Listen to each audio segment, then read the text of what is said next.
Assalamualaikum warahmatullahi wabarakatuh. Salam sejahtera buat kita semua. Semoga kita selalu dalam lindungan dan limpahan rahmatnya. Pada video kali ini saya akan sharing ya mengenai ini bab rasa juga ya. Karena kalau kita bahas rasa itu memang jerimet ya, sangat luas ya. Jadi kita mengenai mempelajari bab rasa, karena setiap manusia itu pasti mempunyai rasa. Dan setiap kehidupan kita itu tidak ada yang terlepas dari rasa. Nah seperti itu ya. Nah jadi ada mungkin setiap orang yang rasa itu tajam atau peka ya, bisa mengetahui kita misal baru ketemu seseorang nih, kita tahu sifat dan karakternya itu bagaimana, orangnya seperti apa, atau mungkin dia orang baik atau orang jahat.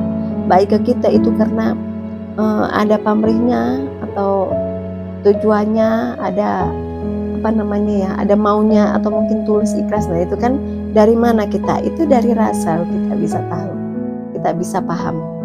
Nah seperti itu ya. Nah jadi mungkin di sini ada setiap orang itu berbeda.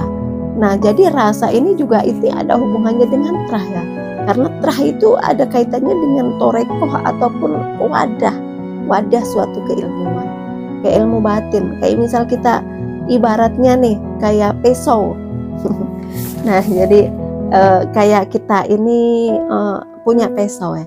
Pisau itu terbuat dari apa dulu? Apakah pisau itu terbuat dari plastik ya, ataukah pisau itu terbuat dari dari tembaga ya, besi, atau dari tembaga? Nah kan beda-beda ya. Jadi atau dari baja ya kan, dari besi, dari tembaga, atau dari baja, atau dari plastik.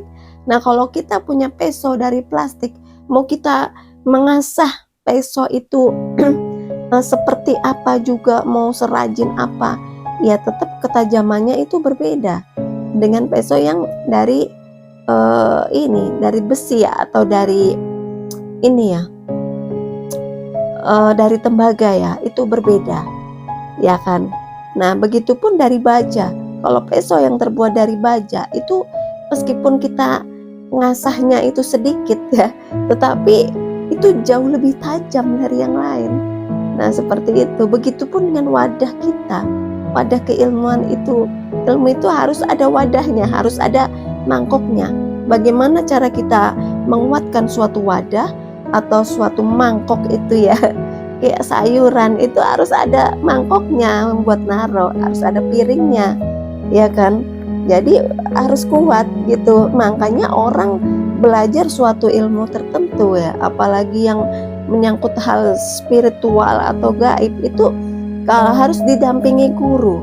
Kalau kita nggak punya guru ya spiritual khusus ya, yang mengerti kita, tahu kemampuan kita, dan kita wadahnya kurang kuat, itu beresiko.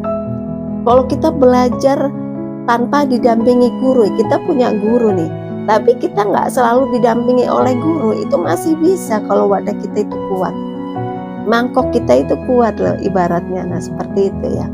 Nah jadi suatu ilmu, begitupun ilmu kebatinan ya, ketajaman mata hati kita itu perlu diasah.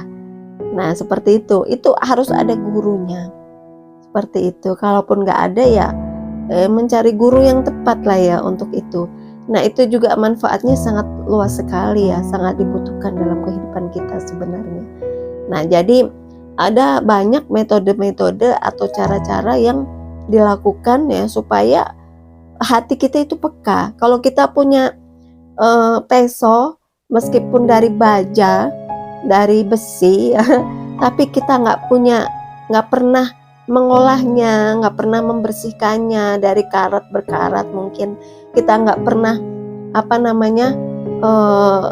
mengasahnya, itu juga untuk memotong sesuatu yang lunak. Contohnya untuk memotong tahu aja itu nggak mempan ya kan. Meskipun kita punya pisau yang tajam nih, tapi yang kualitasnya bagus, tapi kalau tidak pernah diolah, tidak pernah diasah, itu pun nggak ada ketajaman.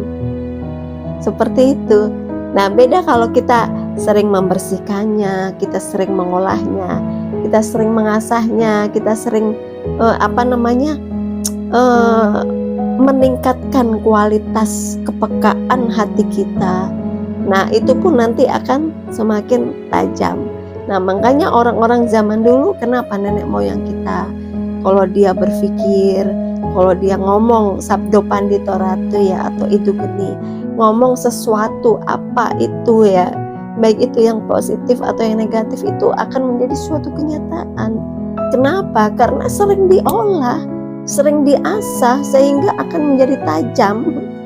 Ya, kita punya peso yang nggak pernah dibersihkan, nggak pernah diasah, cuma dibiarin berkarat begitu aja. Ya, nggak akan bisa untuk memotong sesuatu yang lunak. Nah, ibaratnya seperti itu ya. Nah, cara pengolahan mempertajam kepekaan hati kita itu pun berbeda-beda sesuai dengan gurunya masing-masing. Nah, seperti itu. Jadi itu secara garis besarnya ya, itu kita harus sering membersihkan diri kita dan mengisi diri kita. Baik itu kita dengan sering berpuasa, kan jenis-jenis puasa itu banyak. Kita dengan sering bermeditasi, kita dengan sering sunyi, menikmati atau merasakan, mempelajari kesunyian atau mancing masuk dalam sepi gitu, kayak gitu, mancing sepi ya, jadi masuk ke dalam kesunyian. Nah, itu nanti kita akan lebih peka. Seperti itu adalah metode-metodenya, itu secara umumnya itu banyak ya. Jadi seperti itu ya, kalau kita punya sesuatu yang jarang dibersihkan, itu pun nanti nggak ada untuk memotong sesuatu yang lunak pun nggak bisa. Seperti itu. Jadi perlu untuk mengasah hati kita supaya hati kita lebih peka untuk mengetahui sesuatu hal. Nah, seperti itu yang nantinya akan dipakai bagaimana kita bisa membedakan kebenaran dan kejahatan, antara salah dan benar, antara mana yang baik, mana yang ngomong apa adanya, yang dia bohong. Kita nanti akan tahu. Bahkan kalau hati kita itu sudah peka, kita ketemu dengan orang yang dia akan berniat jahat kepada kita, rasa kita, hati kita sudah ada ini, sudah dikasih tahu, ini loh, hati-hati loh sama orang seperti itu, jaga jarak. Nah, seperti itu nanti hati kita itu akan menuntun kita, akan namanya apa ya, suara hati, atau mungkin sang guru sejati itu akan hidup di dalam hati kita. Nah, seperti itu. Jadi sangat perlu sekali ya kita untuk sering-sering melatih hati kita, yaitu dengan kita sering mendekatkan diri kepada Tuhan, kita beribadah kepada Tuhan, kita sering bangun di tengah malam untuk sholat tahajud, kita bermunajat, sholat mujahadah, kita mendekatkan diri kepada Tuhan di malam hari, terutama jam 12 ke atas itu akan lebih bagus, karena pintu langit itu, pintu gaib itu akan terbuka di jam 12 malam. Nah, seperti itu ya. Jadi perlu ya untuk kita mempertajam batin kita.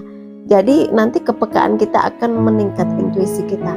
Kayak misal, ya memang setiap orang itu berbeda. Ada yang lebih peka di penglihatannya, ada yang lebih peka di pendengarannya, ada yang lebih peka di hidungnya, bau-bauan.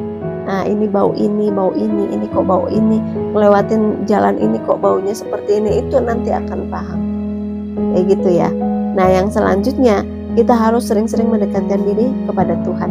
Nah, nanti cara-cara metode untuk kita mengolah rasa kita itu kita bahas next time ya. Jadi sementara ini yang saya sampaikan ya pada video kali ini ya, semoga bisa bermanfaat buat kita semua ya. Mohon maaf jika ada kekurangan dan kesalahan. Sampai ketemu di video-video selanjutnya. Wassalamualaikum warahmatullahi wabarakatuh.